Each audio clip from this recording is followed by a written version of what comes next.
Juan 1. El Verbo y el Testigo. A Juan, el cuarto Evangelio.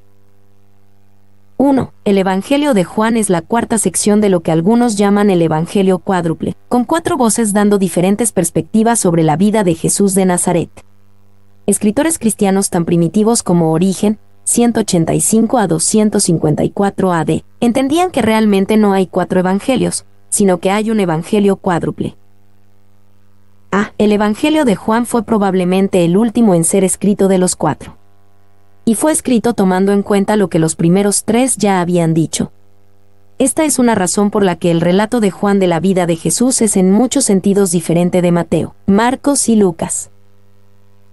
B. Hay eventos significativos en el ministerio de Jesús que Mateo, Marcos y Lucas incluyeron y Juan omitió, incluyendo el nacimiento de Jesús, el bautismo de Jesús, la tentación de Jesús en el desierto, confrontaciones con demonios, la enseñanza de Jesús en las parábolas, la última cena, la agonía en Getsemaní, la ascensión.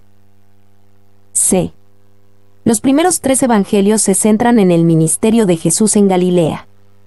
Juan centra su evangelio en lo que Jesús dijo e hizo en Jerusalén. D. Cada uno de los evangelios hace énfasis en un origen diferente de Jesús. Mateo muestra que Jesús vino de Abraham a través de David, y demuestra que él es el Mesías prometido en el Antiguo Testamento, Mateo 1, 17. Marcos muestra que Jesús vino de Nazaret, demostrando que Jesús es un siervo, Marcos 1:9. Lucas muestra que Jesús vino de Adán, demostrando que Jesús es el hombre perfecto, Lucas 3, 23-38. Juan muestra que Jesús vino del cielo, demostrando que Jesús es Dios. Sin embargo, es incorrecto pensar que el Evangelio da la historia de Jesús completa. Juan escribió que la historia de Jesús es tan grande que nunca podrá ser completada, Juan 21-25. 2. Mateo, Marcos y Lucas son conocidos como los 3 evangelios sinópticos. La palabra sinóptico significa ver juntos y los primeros 3 evangelios presentan la vida de Jesús, básicamente en el mismo formato. Los primeros 3 evangelios se enfocan más en lo que Jesús hizo y enseñó, Juan se enfocó más en quién es Jesús. Juan nos muestra quién es Jesús resaltando 7 señales, milagros, de Jesús. 6 de estos milagros no son mencionados en los primeros 3 evangelios. Juan nos muestra quién es Jesús permitiendo que Jesús hable por él mismo en 7 dramáticas declaraciones yo soy, las cuales no fueron incluidas en los primeros 3 evangelios. Juan nos muestra quién es Jesús dándonos testigos que testifican acerca de la identidad de Jesús. 4 de estos testigos hablan solo en el primer capítulo. 3. Juan es un evangelio escrito con un objetivo específico, que podamos creer. Un versículo clave para entender el evangelio de Juan se encuentra al final del libro, pero éstas se han escrito para que creáis que Jesús es el Cristo, el Hijo de Dios, y para que creyendo, tengáis vida en su nombre, Juan 20:31. El evangelio de Juan ha ayudado incluso a académicos escépticos a creer. El fragmento más antiguo que queda del Nuevo Testamento es una porción de Juan 18, encontrado en Egipto y data antes del 150 DC indicando amplia circulación en esa fecha antigua. B. Juan no nos dice mucho sobre sí mismo en el registro del Evangelio que escribió, pero podemos reunir algunas cosas sobre él en los registros del Evangelio. El padre de Juan fue Zebedeo. La madre de Juan fue Salomé, una de las que fueron a la tumba temprano en la mañana que fue descubierta la resurrección de Jesús. El hermano de Juan era Santiago. Juan era socio en el negocio de la pesca con Pedro. Juan y su hermano Santiago recibieron el apodo de hijos del trueno. 4. El Evangelio de Juan es un evangelio amado. Debido a su paradójica combinación de simplicidad y profundidad, Juan ha sido llamado una alberca donde un niño puede meterse y un elefante puede nadar. Sus historias son tan simples que incluso un niño las amará, pero sus declaraciones son tan profundas que ningún filósofo puede desentrañarlas. Herman. B. Así que, si prestamos atención diligente al entretenimiento, deportes, música, o a las noticias, cuanto más debemos prestar cuidadosa atención cuando un hombre está hablando del cielo, y pronuncia una voz más clara que el trueno. John Chrysostom. B. Prólogo al Evangelio de Juan. Esta notable y profunda porción no es solamente un prefacio o una introducción. Es una recapitulación del libro entero. El recordatorio del Evangelio de Juan trata con los temas aquí presentados: la identidad del Verbo, vida, luz, regeneración, gracia, verdad y revelación del Padre en Jesús el Hijo. 1:1-2. La preexistencia del Verbo, Logos. En el principio era el Verbo, y el Verbo era con Dios, y el Verbo era Dios. Este era en el principio con Dios. En el principio, esto se refiere a la eternidad atemporal de Génesis 1:19. En el principio creó Dios los cielos y la tierra. Juan básicamente escribió: cuando empezó el principio, el Verbo ya estaba ahí. La idea es que el Verbo estaba allí al principio antes de que nada fuera. Y Juan deja claro que el Verbo no es solo el principio, sino que es el principio del principio. Él estuvo en el principio, antes que todo lo demás. 2. ¿Era el Verbo? ¿Tuvo el Verbo un principio? Juan dice, no, porque si regresamos a cualquier principio, ya estaba la existencia del Verbo. Inmediatamente es evidente para la visión de Juan que el Verbo no es otro que el Dios que existe por sí mismo. Trench. 3. Esta descripción se da con el fin de que podamos comprender una historia continua que se remonta a un pasado inconmensurable, y la identidad de la persona que es el sujeto de esa historia. That's. B. En el principio era el Verbo. Verbo traduce la palabra griega antigua logos. La idea de logos tenía ricas y profundas raíces tanto en el pensamiento judío como en el griego. Y los rabís judíos con frecuencia se referían a Dios, especialmente en sus aspectos más personales, en términos de su palabra. Hablaban de Dios mismo como la palabra de Dios. Por ejemplo, antiguas ediciones hebreas del Antiguo Testamento cambian Éxodo 19:17. Y Moisés sacó del campamento al pueblo para recibir a Dios. Por Moisés sacó del campamento al pueblo para recibir la palabra de Dios. En la mente de los antiguos judíos, la frase la palabra de Dios podía ser utilizada para referirse al mismo Dios. 2. Los filósofos griegos veían a Logos como el poder que da sentido al mundo, haciendo al mundo ordenado en vez de caótico. El Logos era el poder que ponía al mundo en perfecto orden y lo mantenía en perfecto orden. Ellos veían a Logos como la razón principal que controlaba todas las cosas. Gatz, Morris, Barclay, Bruce y otros. 3. Por lo tanto, en esta introducción Juan le dijo tanto a judíos como a griegos: por siglos han estado hablando, pensando y escribiendo sobre el Verbo, el Logos. Ahora les diré quién es. Juan se encontró con los judíos y los griegos donde estaban, y explicó a Jesús en términos que ya comprendían. 4. Juan estaba utilizando un término que, con varias capas de significado, era de uso común en todas partes. Él podía contar con que todos los hombres entendieran su significado esencial. Morris. La palabra era por lo tanto ya utilizada y ayudaba a hombres considerados en sus esfuerzos por comprender la conexión de Dios con el mundo. Juan la toma y no usa para señalar al revelador del incomprensible e invisible Dios. That's. C. Y el Verbo era con Dios, y el Verbo era Dios. Con esta brillante afirmación Juan 1:1 expone uno de los fundamentos más básicos de nuestra fe, la Trinidad. Podemos seguir la lógica de Juan. Hay un ser conocido como el Verbo. Este ser es Dios, porque Él es eterno, en el principio. Este ser es Dios, porque es explícitamente llamado Dios, el Verbo era Dios. Al mismo tiempo, este ser no abarca todo lo que Dios es. Dios el Padre es una persona diferente del Verbo, el Verbo era con Dios.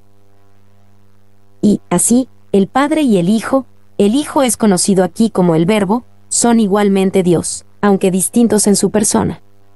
El Padre no es el Hijo, y el Hijo no es el Padre. Sin embargo, ambos son igualmente Dios junto con Dios el Espíritu Santo, haciendo un Dios en tres personas. 2. El Verbo era con Dios. Esta preposición implica interacción y por lo tanto una personalidad separada. Como dice Crisóstomo, no en Dios sino con Dios, como persona con persona, eternamente. That's 3. Y el verbo era Dios. Esta es la verdadera forma de la oración. No, Dios era el verbo. Esto es absolutamente requerido por el uso del lenguaje griego. Alfred. 4. Lutero dice, el verbo era Dios, va contra Arrio. El verbo estaba con Dios, contra Sabelio. That's V. Y el verbo era Dios. Todo lo que puede ser dicho sobre Dios el Padre puede ser dicho de Dios el Hijo. En Jesús reside toda la sabiduría, gloria, poder, amor, santidad, justicia, bondad y verdad del Padre. En Él, Dios el Padre es conocido. Bois. D. En el principio era el verbo, y el verbo era con Dios, y el verbo era Dios. La Biblia del Atalaya. Los Testigos de Jehová, llamada la Nueva Traducción del Mundo, traduce esta línea bastante diferente.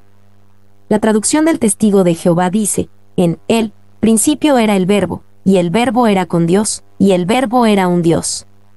Su traducción es utilizada para negar la enseñanza de que Jesús es Dios, y es una traducción errónea y engañosa.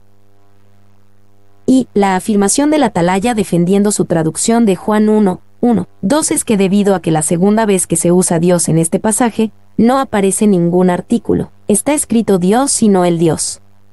En respuesta a este enfoque de la gramática griega y traducción, solo podemos hacer referencia a las muchas otras ocasiones en el Nuevo Testamento en donde Dios aparece sin el artículo. Si el Atalaya fuera honesto y consistente, traducirían Dios como Dios en cada lugar donde aparece sin el artículo. Pero parece que esta regla gramatical solo aplica cuando sirve al propósito de respaldar las creencias doctrinales del Atalaya. El texto griego de Mateo 5, 9,6, 24, Lucas 1:35 y 1:75, Juan 1, 6,1, 12,1, 13 y 1:18, Romanos 1:7 y 1:17. Muestra cómo el Atalaya traduce exactamente la misma gramática de Dios como Dios en vez de Dios cuando sirve a sus propósitos.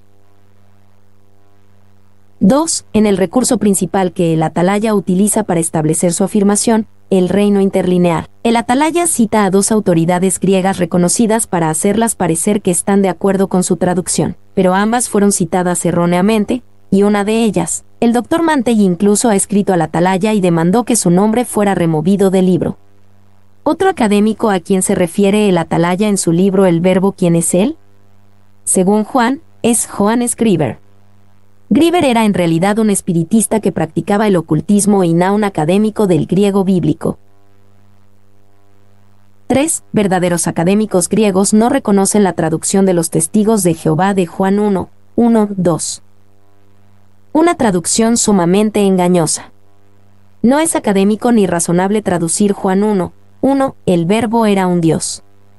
Pero de todos los académicos en mundo, hasta donde sabemos, ninguno ha traducido este versículo como lo han hecho los Testigos de Jehová. Dr. Julius R. Mantell. Se ha hecho mucho por parte de los gramáticos arrianos aficionados de la omisión del artículo definitivo con Dios en la frase, y el verbo era Dios. Tal omisión es común con los sustantivos en una estructura de predicado. Un Dios sería totalmente indefensible. Dr. F. F. Bruce. Puedo asegurarles que la traducción que dan los Testigos de Jehová a Juan 1:1 no es sostenida por ningún académico griego de buena reputación. Dr. Charles L. Feinberg. Los Testigos de Jehová ponen en evidencia una ignorancia abismal de los principios básicos de la gramática griega en su traducción incorrecta de Juan 1:1. Dr. Paul L. Kaufman. La distorsión deliberada de la verdad por parte de esta secta es vista en sus traducciones del Nuevo Testamento. Juan 1:1 es traducido, el verbo era un Dios, una traducción que es gramáticamente imposible.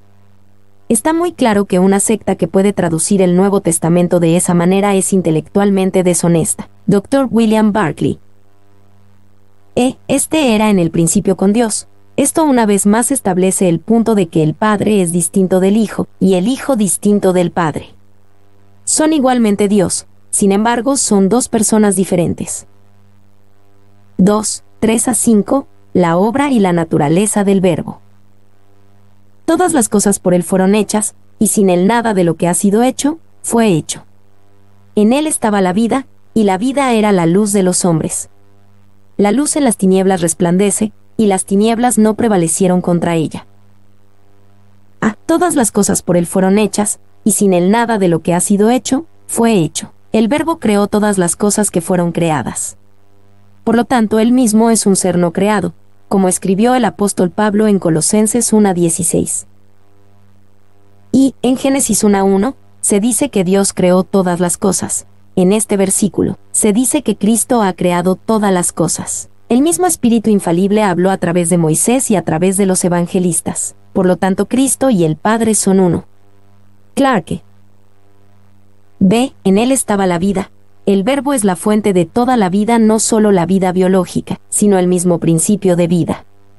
La palabra griega antigua traducida como vida es zoe, que significa el principio de vida novios, la cual es solo vida biológica. Y el poder que crea vida y mantiene todo lo demás en existencia estaba en el Logos. That's. C. La vida era la luz de los hombres. Esta vida es luz de los hombres, hablando de luz espiritual así como de luz natural. No es que el Verbo contenga vida y luz, él es vida y luz. Y, por lo tanto, sin Jesús, estamos muertos y en oscuridad. Estamos perdidos. De manera significativa, el hombre tiene un miedo innato hacia la muerte y la oscuridad. D. La luz en las tinieblas resplandece, y las tinieblas no prevalecieron contra ella. No la superó es otra manera de traducir la frase, no prevalecieron contra ella. La luz no pierde perder contra la oscuridad nunca prevalecerá contra ella. Y prevalecieron. La traducción en inglés tiene comprender. El verbo griego no es fácil de traducir. Contiene la idea de echar mano de algo para apropiarse de ello. Esto puede llevar a significados como echa mano con la mente, y por lo tanto, comprender. Sin embargo, el verbo que estamos discutiendo tiene un significado más unusual, pero suficientemente autentificado, prevalecer. Es ese el que es requerido aquí. Morris. 2. En la primera creación, la oscuridad estaba sobre la faz del abismo, Génesis 1:2, hasta que Dios llamó a la luz a existir. Así que la nueva creación involucra la desaparición de la oscuridad espiritual por la luz que brilla en el verbo. Bros. 3, 6 a 8, el predecesor del verbo. Hubo un hombre enviado de Dios, el cual se llamaba Juan. Este vino por testimonio, para que diese testimonio de la luz, a fin de que todos creyesen por él. No era en la luz, sino para que diese testimonio de la luz. Hubo un hombre enviado de Dios, Juan el Bautista fue testigo de la luz, a fin de que todos creyesen por él. La obra de Juan el Bautista estuvo deliberadamente enfocada en llevar a las personas a la fe en Jesús el Mesías. Y el testimonio de Juan se introduce no solo como una nota histórica, sino para poder sacar a relucir la agravada ceguera de los que rechazaron a Cristo, that's. B. No era en la luz, sino para que diese testimonio de la luz. La obra de Juan el Bautista fue notablemente bien recibida y ampliamente conocida.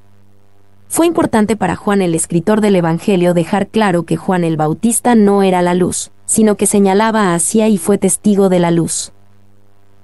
Y no era en la luz. Posiblemente esto fue dirigido hacia la secta que sobrevivió a Juan y perpetuó sus enseñanzas, pero no tenía él conocimiento de la terminación de la obra de Cristo. Hechos 18, 24-25, 19, 1, 7. Teni. 2. Lo conocemos como Juan el Bautista, pero en el Evangelio las referencias a su bautismo son incidentales. Pero hay una repetida referencia hacia su testimonio. Morris. 3. El asunto del testimonio es una cosa seria, estableciendo la verdad y dando lugar a la fe. Aún así, el testimonio hace más. Compromete a un hombre. Si me pongo de pie en el banquillo de los testigos y testifico que tal y tal es la verdad del asunto, ya no soy neutral. Me he comprometido a mismo. Juan nos deja saber que hay gente como Juan el Bautista que se comprometieron a dar testimonio de Cristo. Morris. 4, 9 a 11, el rechazo del verbo. aquella luz verdadera, que alumbra a todo hombre, venía a este mundo. En el mundo estaba, y el mundo por él fue hecho, pero el mundo no le conoció. A lo suyo vino, y los suyos no le recibieron. Aquella luz verdadera, que alumbra a todo hombre, venía a este mundo. Juan no se refería a que el Verbo da esta luz a todos en el sentido definitivo de salvación. Él se refería a que la razón por la que alguien nace en este mundo con siquiera algo de amor, atención o bondad es por la luz verdadera y la luz que Él da al mundo. B. El mundo no le conoció. Esto es extraño. Dios vino al mismo mundo que creó, a las criaturas que creó a su imagen, y sin embargo el mundo no le conoció. Esto muestra cuán profundamente la naturaleza caída del humano rechaza a Dios, y que muchos rechazan. No le recibieron, a la palabra de Dios y la luz. Y, a lo suyo vino, podríamos traducir las palabras introductorias, Él vino a casa. Es una expresión exacta utilizada para el discípulo amado cuando, en respuesta a las palabras de Jesús desde la cruz, llevó a María a su casa, Juan 19, 27, cf 16, 32. Cuando el Verbo vino a este mundo no vino como un extraño. Él vino a casa. Morris. 2. Se dice de los suyos que no lo conocieron, pero tampoco lo recibieron. Y en la parábola del labrador malvado nuestro Señor los representa como que mataron a su heredero no en ignorancia sino porque le conocían. That's 3. Este mundo no conocía a Cristo, pues Dios lo había ocultado bajo el hijo del carpintero. Su gloria estaba hacia adentro, su reino no llegó por observación. 5. 12 a 13. El recibimiento del Verbo. Mas a todos los que le recibieron, a los que creen en su nombre, les dio potestad de ser hechos hijos de Dios, los cuales no son engendrados de sangre, ni de voluntad de carne, ni de voluntad de varón, sino de Dios. Mas a todos los que le recibieron, a los que creen en su nombre, les dio potestad de ser hechos hijos de Dios. Aunque algunos rechazaron esta revelación, otros lo recibieron y por lo tanto se volvieron hijos de Dios.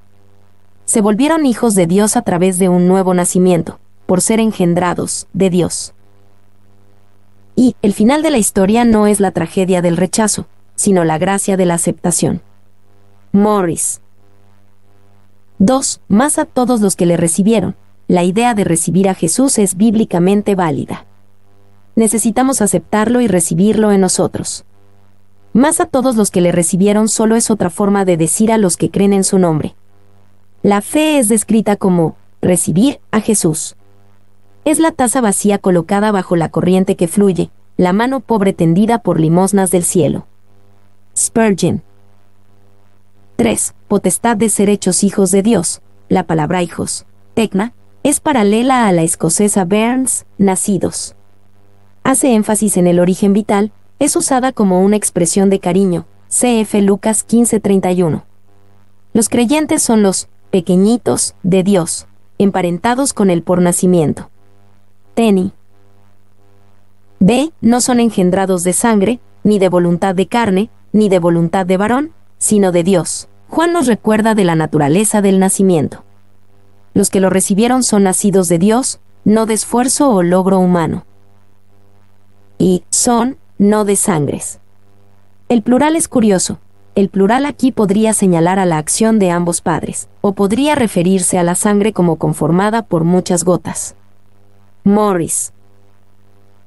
2. Este nuevo nacimiento es algo que trae cambio a la vida.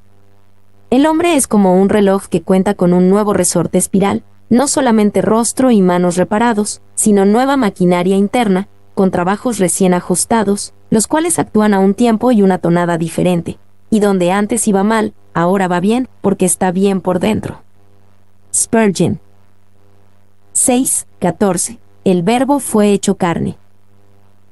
Y aquel Verbo fue hecho carne, y habitó entre nosotros, y vimos su gloria, gloria como del unigénito del Padre, lleno de gracia y de verdad. Y aquel Verbo fue hecho carne, y habitó entre nosotros. Esta es la declaración de Juan más sorprendente hasta el momento.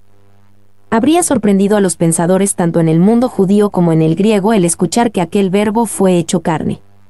Y la expresión más general de la gran verdad de que Él se volvió hombre.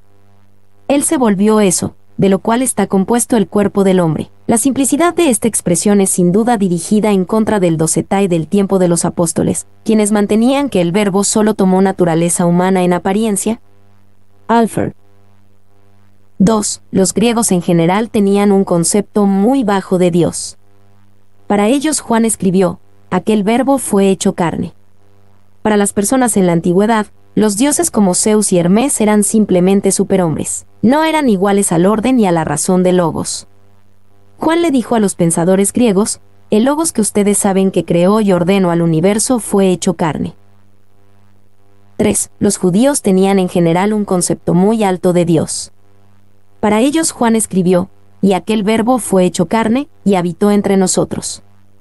A los judíos en la antigüedad se les dificultaba aceptar que el gran Dios revelado en el Antiguo Testamento pudiera tomar forma humana. Juan les dijo a los pensadores judíos, la palabra de Dios fue hecha carne. 4. Dios se ha acercado a ustedes en Cristo Jesús. No tienen que batallar para encontrarlo, Él vino a ustedes. Algunos piensan que van de lugar en lugar intentando encontrar a Dios, y continúan con su búsqueda. Con frecuencia se quedan en un lugar hasta que Dios se acerca a ellos, entonces avanzan rápidamente. Cristo entró a una nueva dimensión de existencia a través del portal del nacimiento humano y fijó su residencia entre los hombres. Tenny.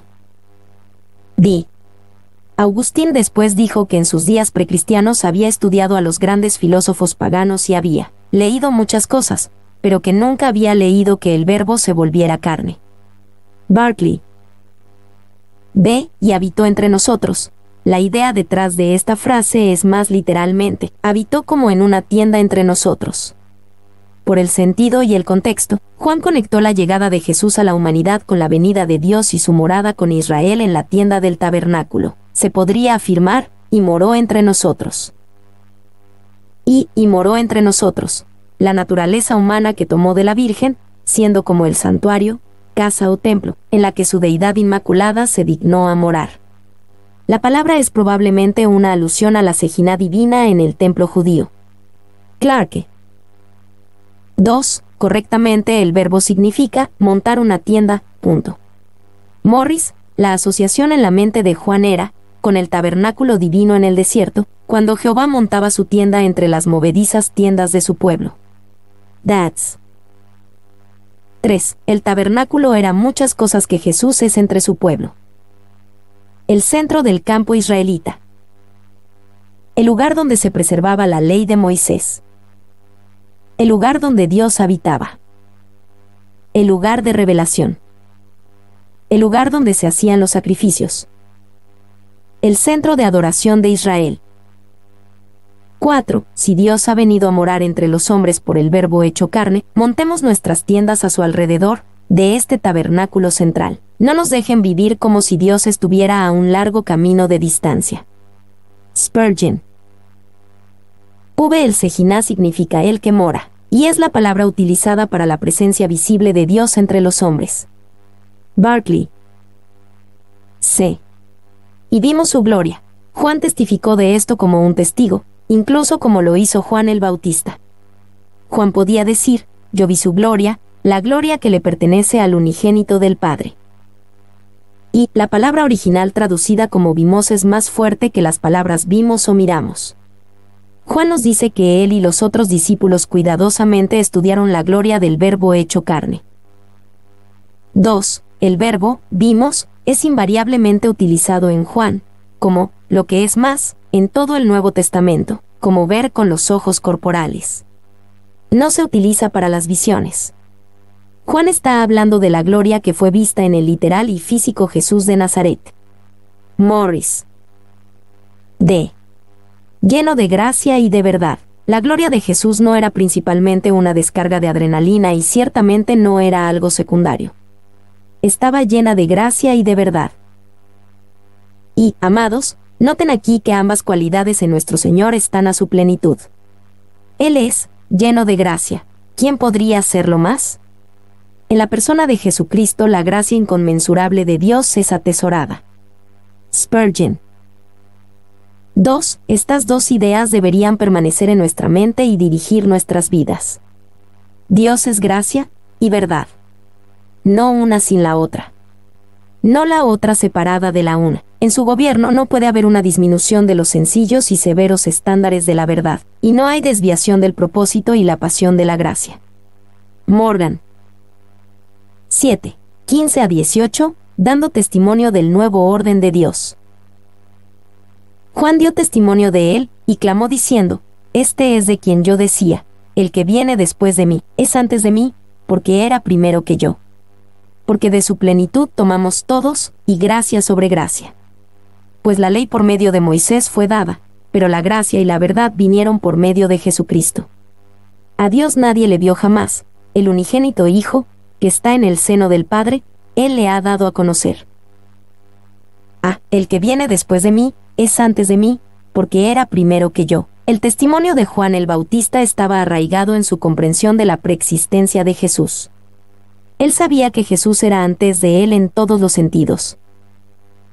Y que en la antigüedad era ampliamente sostenido que la prioridad cronológica significaba superioridad. Los hombres eran humildes acerca de su propia generación, y realmente pensaban que sus padres eran más sabios que ellos, por increíble que esto pueda sonar para nuestra generación. Morris. B. Porque de su plenitud tomamos todos, y gracia sobre gracia. Este nuevo orden tiene una fuente inagotable de gracia, gracia sobre gracia, una expresión similar a la de panes sobre penas, y verdad, en contraste con un orden de leyes y regulaciones rígidas dadas por medio de Moisés. Y gracia sobre gracia, literalmente significa gracia en vez de gracia. Evidentemente, Juan tenía la intención de dar algo de énfasis a la idea de la gracia. Probablemente también significaba que cuando una pieza de gracia divina, por así decirlo, retrocede, es reemplazada por otra. La gracia de Dios para su pueblo es continua y nunca se agota. La gracia no conoce límite ni interrupción. Morris. C. Pues la ley por medio de Moisés fue dada, pero la gracia y la verdad vinieron por medio de Jesucristo. Esto describe y demuestra la plenitud de la gracia anunciada por Juan el Bautista y traída por Jesucristo. Dios el Verbo, Jesucristo, trajo un orden diferente del que había sido instituido por Moisés. Y la gracia y la verdad vinieron por medio de Jesucristo. Aquí, entonces, como en los escritos de Pablo, Cristo desplaza la ley de Moisés como el centro de la revelación divina y la manera de vivir. Bros. D. A Dios nadie le vio jamás. Jesús, el Verbo, es la declaración perfecta del Dios invisible. El Padre y el Hijo pertenecen a la misma familia, y ha dado a conocer la naturaleza del Dios invisible al hombre. No tenemos que preguntarnos acerca de la naturaleza y la personalidad de Dios. Jesús la ha dado a conocer con sus enseñanzas y su vida.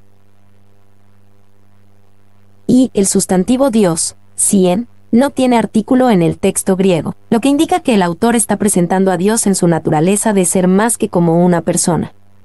Deidad podría ser una representación más precisa.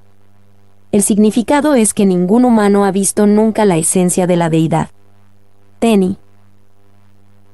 2. La visión de Dios a la que aquí se refiere, no solo es la visión corpórea, aunque algo de eso es verdad. Ver Éxodo 33, 20, 1 de Timoteo 6, 16, sino intuitiva y de conocimiento infalible, lo cual capacita al que lo tiene para declarar la naturaleza y la voluntad de Dios. Alford. 3. Que está en el seno del Padre. La expresión significa, como observa Crisóstomo, parentesco y unidad de esencia, y se deriva de la afectuosa e íntima unión de padres e hijos. Alford. C. El testimonio de Juan el Bautista. 1, 19 a 22. Líderes religiosos de Jerusalén cuestionan a Juan el Bautista.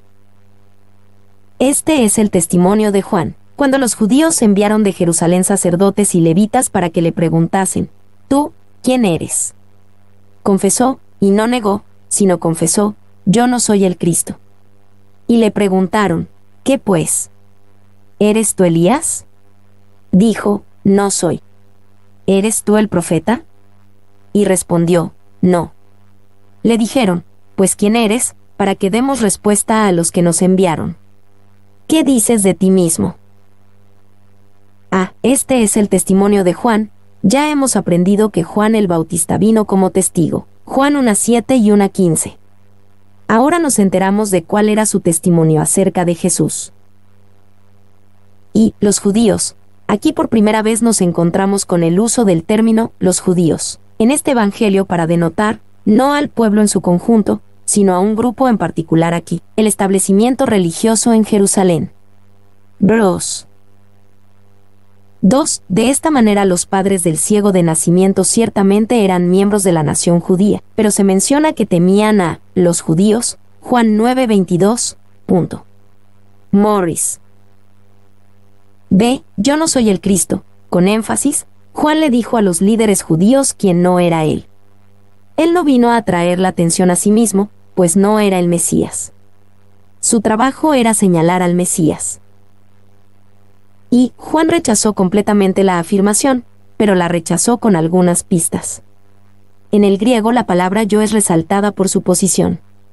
Fue como si Juan dijera, ya no soy el Mesías, pero, si tan solo supieran, el Mesías está aquí. Barclay. 2. Confesó, y no negó, sincera y cuidadosamente, alejó ese honor esforzadamente con ambas manos, como conociendo el peligro de hacer mal al celoso Dios. 3. Era importante para Juan el escritor del Evangelio dejar claro a sus lectores que Juan el Bautista no afirmaba ser más de lo que era. Hasta el 250 AD los reconocimientos clementinos nos dicen que había algunos de los discípulos de Juan que predicaban como si su maestro fuera el Mesías. Barclay. ¿Eres tú Elías? Puede que haya sido fácil para los sacerdotes y levitas de Jerusalén asociar a Juan con Elías debido a su personalidad y debido a la promesa de que Elías vendría antes del día del Señor, Malaquías 4, 5-6. Y Juan tuvo cuidado de nunca decir de sí mismo que era Elías. Sin embargo, Jesús señaló que en un sentido, Juan era Elías, ministrando en su oficio y espíritu, Mateo 11, 13-14 y Marcos 9, 11-13. ¿De eres tú el profeta? En Deuteronomio 18, 15-19 Dios prometió que otro profeta vendría en su debido tiempo. Basándose en este pasaje, ellos esperaban que viniera otro profeta, y se preguntaban si Juan no era él. 2, 23-28, Juan explica su identidad a los líderes religiosos. Dijo, yo soy la voz de uno que clama en el desierto. Enderezad el camino del Señor, como dijo el profeta Isaías. Y los que habían sido enviados eran de los fariseos. Y le preguntaron, y le dijeron, ¿por qué, pues, bautizas, si tú no eres el Cristo, ni Elías, ni el profeta? Juan les respondió diciendo, yo bautizo con agua, mas en medio de vosotros está uno a quien vosotros no conocéis. Este es el que viene después de mí, el que es antes de mí, del cual yo no soy digno de desatar la correa del calzado. Estas cosas sucedieron en Betábara, al otro lado del Jordán, donde Juan estaba bautizando. Yo soy la voz de uno que clama en el desierto, citando a Isaías 40, 3. Juan explicó su trabajo preparar el camino del Señor. Su bautismo preparaba a las personas, purificándolos para la venida del Rey. La idea era, aséense, alístense para una visita real. Y, la verdadera función de Juan no era enseñar ética, sino dirigir a los hombres a Jesús. Enderezad el camino del Señor es un llamado a estar listos, pues la venida del Mesías está cerca. Morris. 2. Los líderes religiosos querían saber quién era Juan, y él no estaba realmente interesado en responder esa pregunta. Él quería hablar sobre su misión, preparar el camino para el Mesías. B. ¿Por qué, pues, bautizas, si tú no eres el Cristo? Los fariseos se preguntaban sobre la autoridad de Juan, si él no era realmente uno de los profetizados que ellos tenían en mente. Sin embargo, el trabajo de Juan de bautizar se adaptaba perfectamente a su llamado, como él lo explicó. Y su bautismo era aparentemente distintivo en que lo administraba personalmente. No era autoadministrado como lo era el bautismo prosélito. Bros. C. Yo bautizo con agua. El bautismo de Juan demostraba una disposición humilde de arrepentirse, ser purificado y prepararse para la venida del Mesías. Sin embargo, el bautismo de Juan no daba nada para ayudar a alguien a mantenerse limpio. La obra de Jesús y su bautismo del Espíritu Santo representan más que el bautismo de Juan. Y el pueblo judío en el tiempo de Juan practicaban el bautismo. Era resultado de las purificaciones ceremoniales, pero solo para gentiles que querían volverse judíos. Al someterse al bautismo de Juan, un judío tenía que identificarse con los gentiles convertidos. Esta era una señal genuina de arrepentimiento. 2. No es improbable que el bautismo de Juan siguiera un patrón de bautismo prosélito, el cual requería de renuncia a todo mal, inmersión completa en el agua, y luego revestirse como un miembro de la Santa Comunión de los que guardan la ley. Teni. 3. La novedad en el caso de Juan y la trampa detrás de la práctica era que él aplicaba a los judíos la ceremonia, que era considerada apropiada en el caso de los gentiles que recién llegaban a la fe. El poner a los judíos en la misma clase era horrible. Morris. D. Más en medio de vosotros está uno a quien vosotros no conocéis. Este es el que viene después de mí, el que es antes de mí. Juan explicó a los líderes religiosos que él no era el centro de su trabajo, sino aquel que ya estaba en medio de ellos. El trabajo de Juan era preparar el camino para ese uno. Del cual yo no soy digno de desatar la correa del calzado, el desatar la correa de su calzado, antes del lavado de los pies, era la tarea del esclavo más inferior de la casa. Y, entre los rabís y sus discípulos, había una relación maestro-estudiante que tenía potencial para abuso. Era totalmente posible que un rabí pudiera esperar un servicio irracional por parte de sus discípulos. Pero una de las cosas que era considerada demasiado baja como para que un rabí la esperara de sus discípulos, era el desatamiento de la correa de su calzado. Juan dijo que él era indigno hasta de hacer esto. 2. Cada servicio que realiza un esclavo para su amo, dijo un rabí, realizará un discípulo para su maestro, excepto desatar la correa de su calzado. Bros. 3. Estas cosas sucedieron en Betábara, al otro lado del Jordán. La entrevista tuvo lugar en Betania, casa de la barca, en la orilla oriental del Jordán, en un lugar llamado en el tiempo de origen, Betábara, casa del vado, el lugar tradicional del paso del arca y de la nación bajo el liderazgo de Josué, Joshua 3, 14-17. Trench. 3, 29. El testimonio de Juan el Bautista, Jesús es el Cordero de Dios. El siguiente día vio Juan a Jesús que venía a él, y dijo: He aquí el Cordero de Dios, que quita el pecado del mundo. El siguiente día vio Juan a Jesús que venía a él. Según la mayoría de las estimaciones, esto fue después de que Juan bautizara a Jesús y después de los 40 días de tentación en el desierto. Jesús regresó a ver a Juan en su labor de bautismo. Y, probablemente habían transcurrido algunas semanas desde que Jesús recibió el bautismo de manos de Juan. Él había estado lejos desde entonces, pero ahora estaba de regreso, y Juan atrae la atención de la multitud hacia él. Bros. 2. Desde entonces el versículo 29 debe ser entendido como que sucedió después del bautismo, por lo que debió haber sucedido después de la tentación también. Y en este supuesto no hay la más mínima dificultad. Alfred. B. He aquí el Cordero de Dios, que quita el pecado del mundo. En los albores de su ministerio, Jesús fue recibido con palabras que declaraban su destino, su agonía sacrificial y su muerte en la cruz por él. Pecado fue proyectada sobre todo el ministerio de Jesús. Y Juan no presentó a Jesús como un gran ejemplo moral ni como un gran maestro de santidad y amor. Él proclamó a Jesús como el sacrificio por el pecado. No fue he aquí el gran ejemplo ni he aquí el gran maestro, fue he aquí el Cordero de Dios, que quita el pecado del mundo. 2. Él utilizó al Cordero como el símbolo del sacrificio en general. Aquí, él dice, es la realidad de la cual todo sacrificio animal era el símbolo. That's.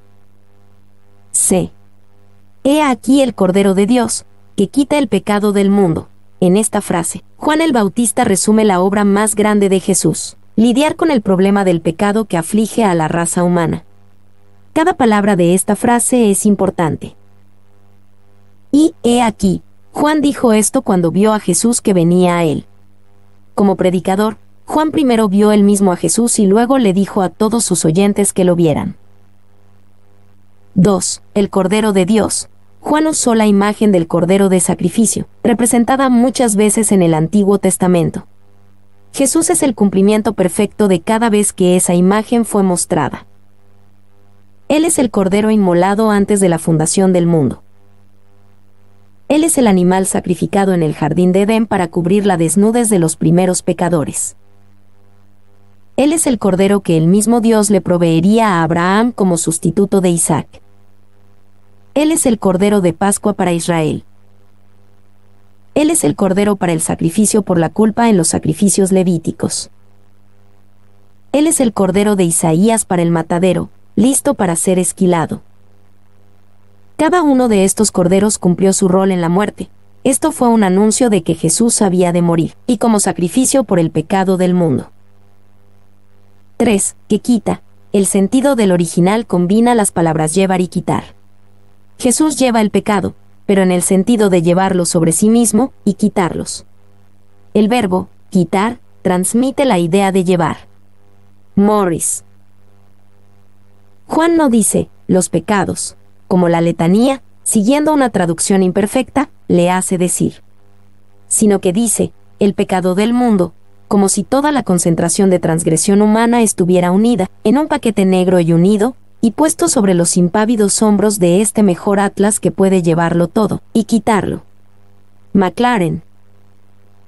4. El pecado, no el plural pecados, sino el singular pecado con el sentido de que toda la culpa de la humanidad fue reunido en uno y fue puesto sobre Jesús. Solo después podría el evangelista, al mirar atrás, haber captado el significado completo del Bautista. Trench. V. Del mundo. El sacrificio de este Cordero de Dios tiene toda la capacidad de perdonar todo pecado y purificar a todo pecador. Es lo suficientemente grande para todo el mundo. Él se sacrificará a sí mismo como sacrificio expiatorio no solo por los pecados de su pueblo, sino del germen de todo pecado en los descendientes de Abraham, el pecado del mundo, la apostasía en Edén. Así de amplia y profunda es la visión del Bautista. Trench. 4. 30 a 34. El testimonio de Juan el Bautista, Jesús es el Hijo de Dios. Este es aquel de quien yo dije, después de mí viene un varón, el cual es antes de mí, porque era primero que yo. Y yo no le conocía, mas para que fuese manifestado a Israel, por esto vine yo bautizando con agua. También dio Juan testimonio, diciendo, vi al Espíritu que descendía del cielo como paloma, y permaneció sobre él. Y yo no le conocía, pero el que me envió a bautizar con agua, aquel me dijo, sobre quien veas descender el Espíritu y que permanece sobre él, ese es el que bautiza con el Espíritu Santo. Y yo le vi, y he dado testimonio de que este es el Hijo de Dios. Porque era primero que yo, Juan el Bautista en realidad nació antes que Jesús y Juan sabía esto, Lucas 1. Cuando Juan dijo, es antes de mí, hablaba de la preexistencia eterna de Jesús y de que Jesús era Dios. Y, después de mí viene un varón, se introduce aquí el término griego ane, significa hombre, con énfasis en la virilidad, un énfasis que se perdió en el más genérico anthropos. El uso diner sugiere la dirección de Cristo sobre sus seguidores en el sentido de una relación hombre-mujer. Teni. B. Sobre quien veas descender el Espíritu y que permanece sobre él, ese es el que bautiza con el Espíritu Santo. Dios le dio a Juan el Bautista una señal certera para reconocer al Mesías. Él sería aquel sobre quien el Espíritu Santo descendiera del cielo. Juan era un testigo confiable sobre Jesús, porque tenía evidencia probatoria de Dios. Y Jesús no recibió nada en su bautismo que no tuviera antes. El Bautista solamente vio ese día en un símbolo visible lo que en realidad se había llevado a cabo y de forma invisible, en la concepción de Jesús. Trench. 2. Si la purificación con agua estaba asociada con el ministerio de Juan, el otorgamiento del Espíritu fue reservado para aquel que era más grande que Juan. Bros. C. Y yo le vi, y he dado testimonio de que este es el Hijo de Dios. El solemne testimonio de Juan el Bautista era que Jesús es el Hijo de Dios. Él es el Hijo de Dios en el sentido mostrado en Juan 1, 18, aquel que perfectamente declara la naturaleza y la personalidad de Dios el Padre. Y el Evangelio de Juan hace énfasis en el rol de Juan como un testigo, no como alguien que bautizaba. Los testigos dan testimonio de la que han visto y experimentado, en un esfuerzo por establecer la verdad. Más allá de eso, son poco confiables y operan en base a rumores, no evidencia directa. 2. Al llamarlo el Hijo de Dios, el Bautista habla con una visión nítida. Se refiere a nada menos que la doctrina cristiana completa de que Jesús hombre también es el eterno Hijo del Eterno, coigualis, coeternos. Trench. 3. Los testigos no son neutrales, están comprometidos con la verdad de su testimonio. De no ser así, son testigos poco confiables. Juan era un testigo confiable, y sabía quién era Jesús porque él lo vio con sus propios ojos. De el testimonio de los primeros discípulos. 1. 35 a 39. 2 de los discípulos de Juan comienzan a seguir a Jesús. El siguiente día otra vez estaba Juan y 2 de sus discípulos. Y mirando a Jesús que andaba por allí, dijo: «He aquí el Cordero de Dios». Le oyeron hablar los 2 discípulos y siguieron a Jesús. Y volviéndose Jesús, y viendo que le seguían, les dijo: «¿Qué buscáis?». Ellos le dijeron: «Rabí», que traducido es Maestro, ¿dónde moras?». Les dijo: «Venid y ved». Fueron, y vieron dónde moraba, y se quedaron con él aquel día, porque era como la hora 10. Estaba Juan, y 2 de sus discípulos. El escritor del Evangelio nos dice que uno de estos 2 era Andrés. Juan 1:40. El otro de los 2 no está identificado, pero por muchas razones es razonable pensar que era el mismo Juan, el escritor del Evangelio, quien aparece varias veces en su Evangelio, pero nunca es nombrado específicamente. Y quién era el otro discípulo, no se sabe con certeza, pero considerando, 1, que el evangelista nunca se nombra a sí mismo en su Evangelio, y 2, que este relato es tan minuciosamente exacto que incluso especifica las horas del día, y en todos los aspectos lleva las marcas de un testigo ocular, y una vez más, 3, que este otro discípulo, a partir de esta última circunstancia, ciertamente hubiera sido nombrado. Si el nombre no hubiera sido suprimido por razones especiales, estamos justificados al inferir que este era el mismísimo evangelista. Alfred. 2. Y mirando a Jesús, contemplando atentamente, en blekav, de dentro de, y bleb, mirar, ver con constancia y atención. Clarke, una mirada característicamente minuciosa puesta sobre un individuo. Morris. B. He aquí el Cordero de Dios. Juan ya había dicho esto de Jesús en Juan 1:29. Tal vez para este tiempo después de que Jesús regresó de sus tentaciones en el desierto, Juan decía esto cada vez que veía a Jesús. Para él, era lo más importante sobre Jesús. C. Y siguieron a Jesús. El texto no lo dice específicamente, pero la implicación es que estos 2 discípulos hicieron esto con el permiso y dirección de Juan. A Juan el Bautista no le interesaba reunir discípulos para sí mismo. Estaba perfectamente satisfecho de que estos discípulos dejaran su círculo y siguieran a Jesús. Esto cumplía su ministerio, no le quitaba. ¿De qué buscáis? Venid y ved. Jesús le hizo a estos 2 discípulos una pregunta importante y lógica, y una pregunta que continúa haciendo a toda la humanidad en la actualidad. Con la pregunta, Jesús los dirigió a sí mismo, a vivir con él, no los dirigió a Juan ni a nadie más. Venid y ved. ¿Y qué buscáis? No fue un accidente que las primeras 2 palabras que pronunció el Maestro en su oficio mesiánico fuera esta pregunta profundamente significativa: ¿qué están buscando? Él nos hace esta pregunta a todos, la hace a nosotros hoy. Maclaren. 2. Él los sondeó para ver si estaban motivados por simple curiosidad o por un verdadero deseo de conocerlo. Tenney. 3. Jesús no los refirió de nuevo a Juan el Bautista, a pesar de que él sabía mucho acerca de Jesús. Para ser un discípulo de Jesús, deben tratar con Jesús directamente. Así que Jesús invitó a Juan y a Andrés a ser parte de su vida. Jesús no vivió una vida de ermitaño, ultra privada. Jesús enseñó y entrenó a sus 12 discípulos permitiéndoles vivir con él. Porque era como la hora 10. Esta fue una ocasión tan memorable para el escritor que recordó la hora exacta en la que conoció a Jesús.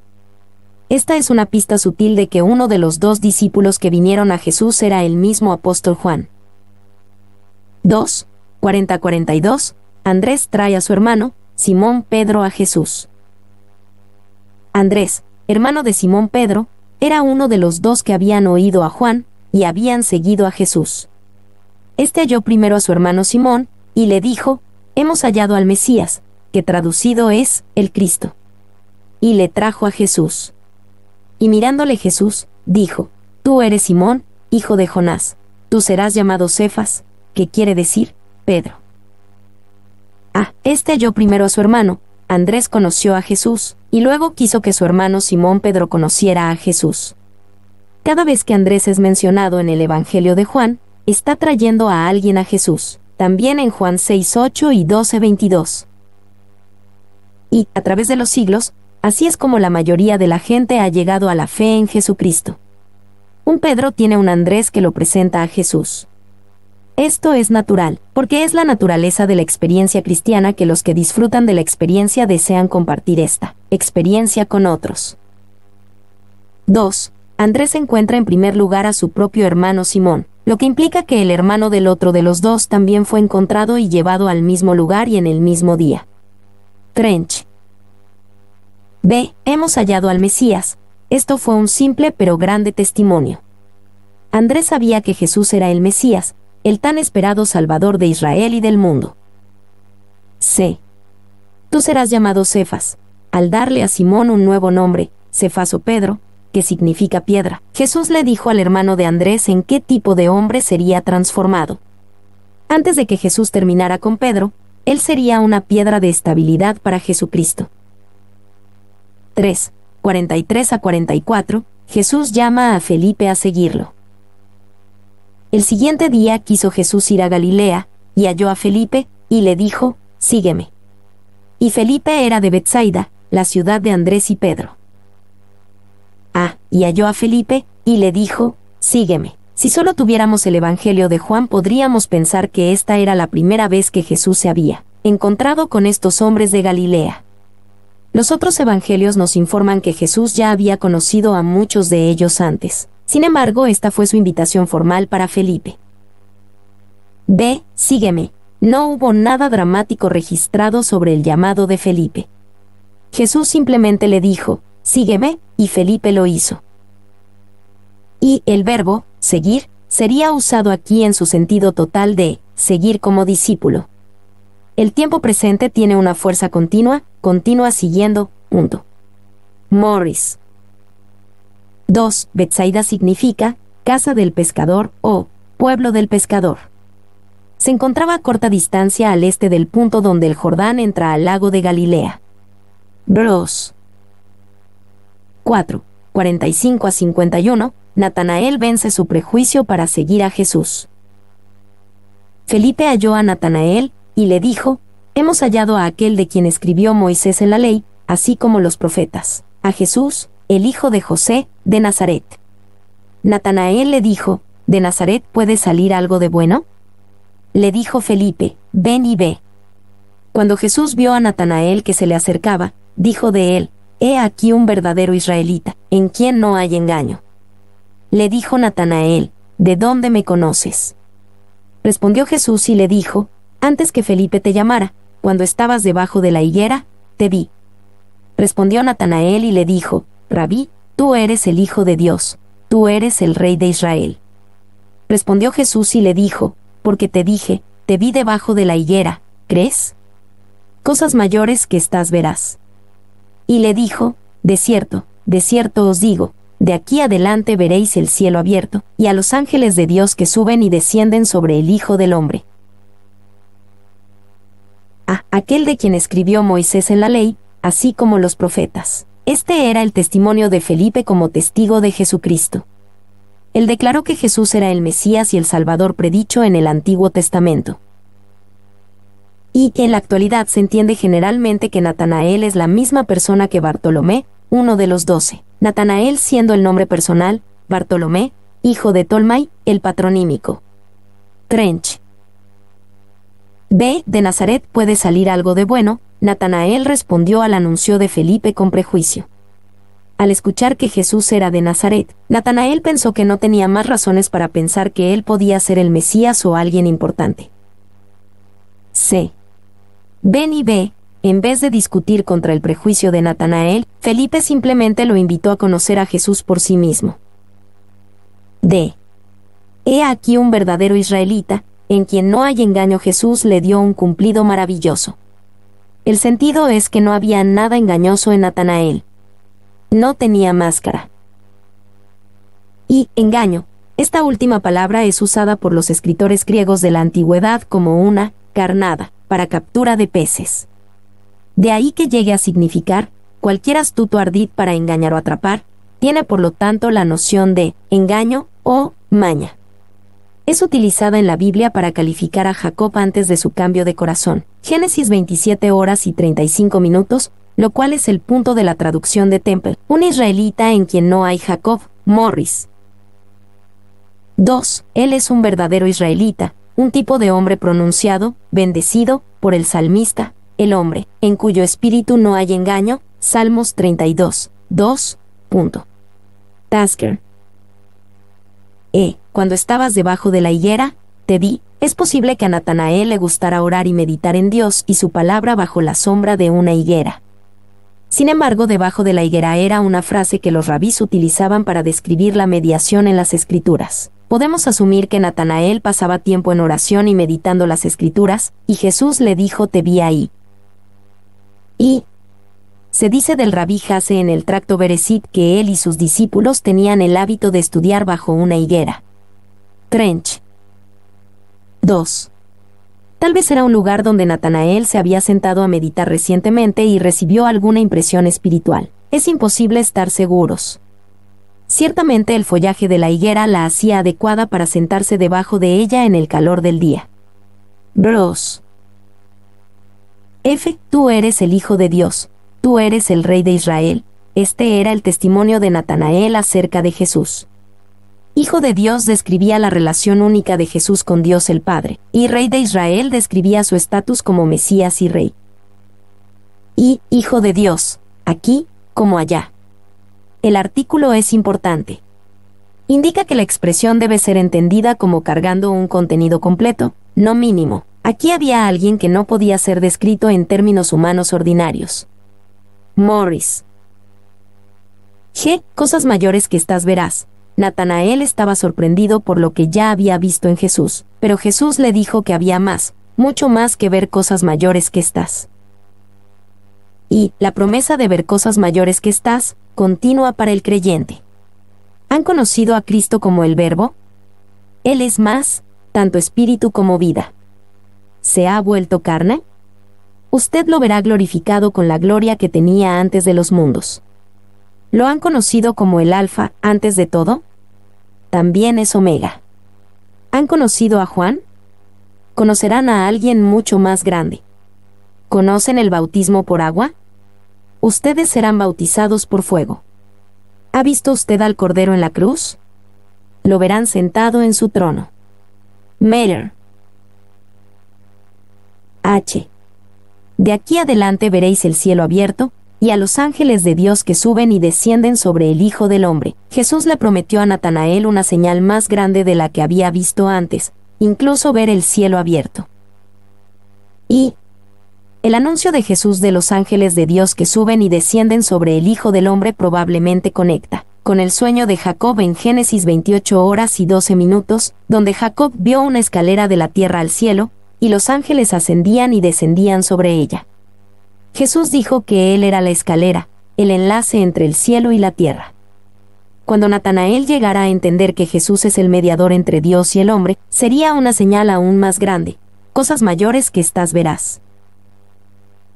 2. Ahora él aprende que Jesús es la verdadera escalera por la que se cierra el abismo entre la tierra y el cielo. Tasker.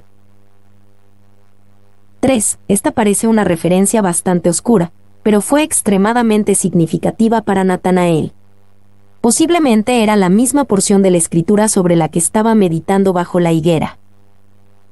Y, Hijo del Hombre. La idea detrás de la frase no es el hombre perfecto, ni el hombre ideal, ni siquiera el hombre común. Más bien, era una referencia a Daniel 7, 13-14, donde el Rey de Gloria que viene a juzgar al mundo fue llamado el Hijo del Hombre.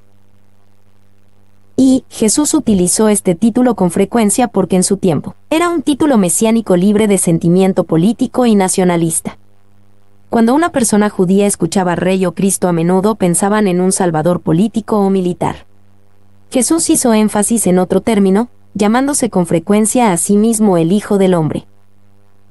2. El término, el Hijo del Hombre, nos señala entonces a la concepción que Cristo tenía de sí mismo como de origen celestial y como el poseedor de la gloria celestial. En uno y al mismo tiempo nos señala su humildad y sufrimientos por el hombre. Los dos son lo mismo. Morris. 3. Esta sección de Juan muestra 4 maneras de ir a Jesús.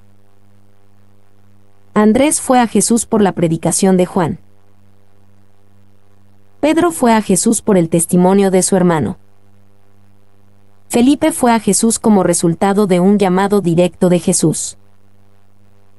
Natanael fue a Jesús cuando dejó de lado sus prejuicios personales por un encuentro personal con Jesús.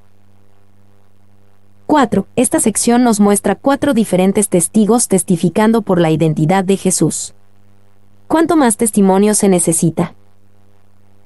Juan el Bautista testificó que Jesús es eterno, que Él es el hombre ungido de manera única con el Espíritu Santo, que Él es el Cordero de Dios, y que Jesús es el unigénito Hijo de Dios. Andrés testificó que Jesús es el Mesías, el Cristo. Felipe testificó que Jesús es el que fue profetizado en el Antiguo Testamento.